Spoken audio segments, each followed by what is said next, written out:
Section 4, Teaching and Healing. What fear has hidden still is part of you. Joining the atonement is the way out of fear. The Holy Spirit will help you reinterpret everything that you perceive as fearful and teach you that only what is loving is true.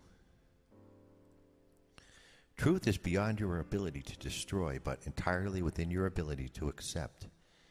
It belongs to you because, an extension of God, you created it with Him. It is yours because it is part of you, just as you are part of God because He created you. Nothing that is good can be lost because it comes from the Holy Spirit, the voice for creation. Nothing that is not good was ever created and therefore cannot be protected. The atonement is the guarantee of the safety of the kingdom, and the union of the sonship is its protection. The ego cannot prevail against the kingdom because the sonship is united. In the presence of those who hear the Holy Spirit's call to be as one, the ego fades away and is undone. What the ego makes, it keeps to itself, and so it is without strength. Its existence is unshared. It does not die. It was merely never born. Physical birth is not a beginning. It is a continuing. Everything that continues has already been born. It will increase as you are willing to return the unhealed part of your mind to the higher part, returning it undivided to creation. I have come to give you the foundation so your own thoughts can make you really free. You have carried the burden of unshared ideas that are too weak to increase, but having made them, you did not realize how to undo them. You cannot cancel out your past errors alone. They will not disappear from the mind without the atonement, a remedy not of your making. The atonement must be understood as a pure act of sharing. That is what I meant when I said it is possible even in this world to listen to one voice. If you are part of God and the sonship is one, you cannot be limited to the self the ego sees.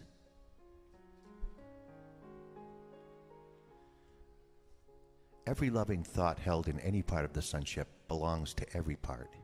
It is shared because it is loving. Sharing is God's way of creating and also yours. The ego can keep you in exile from the kingdom, but in the kingdom itself it has no power.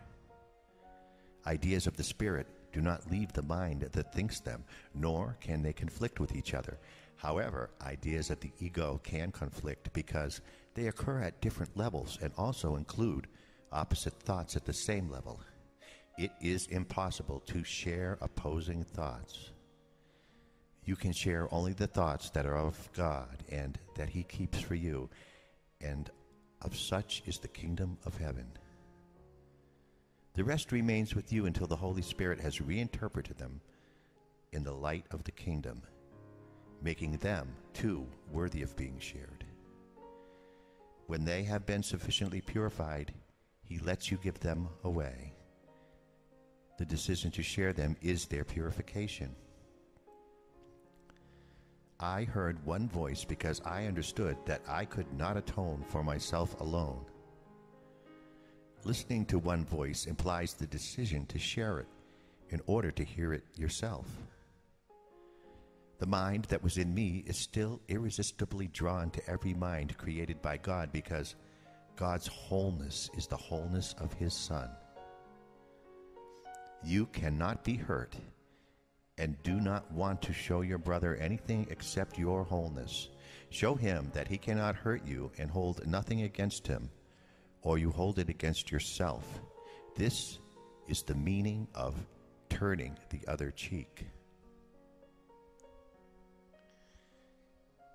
Teaching is done in many ways, above all by example.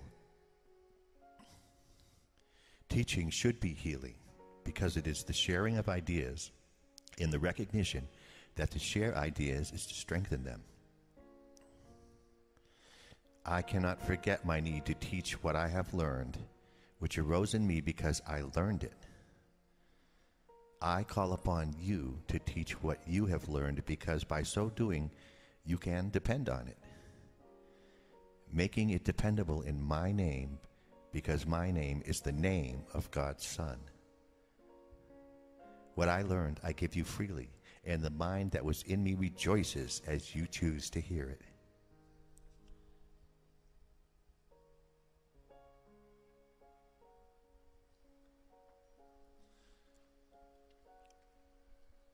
The Holy Spirit atones in all of us by undoing, and thus lifts the burden you have placed in your mind. By following him, you are led back to God where you belong. And how can you find the way except by taking your brother with you? My part in the atonement is not complete until you join it and give it away. As you teach, so shall you learn.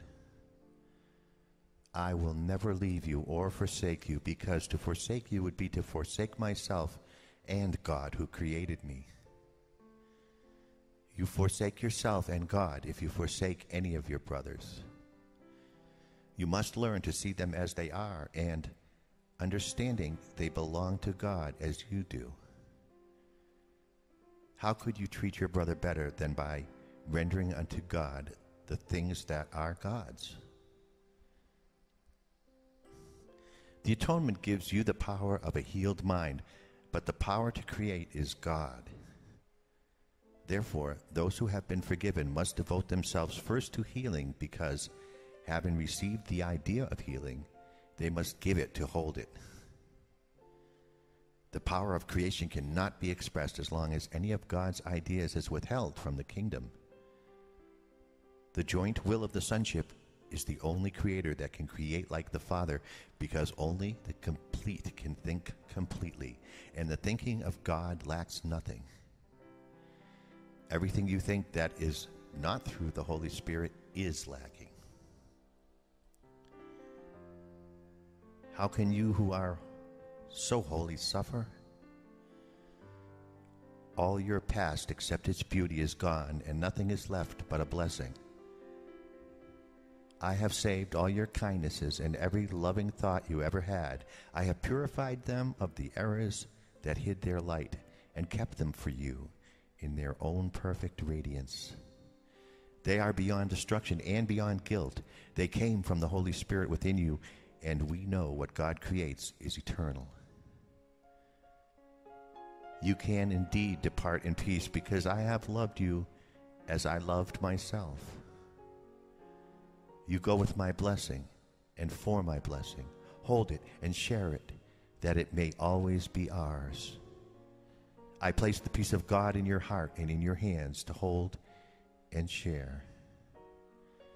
The heart is pure to hold it, and the hands are strong to give it.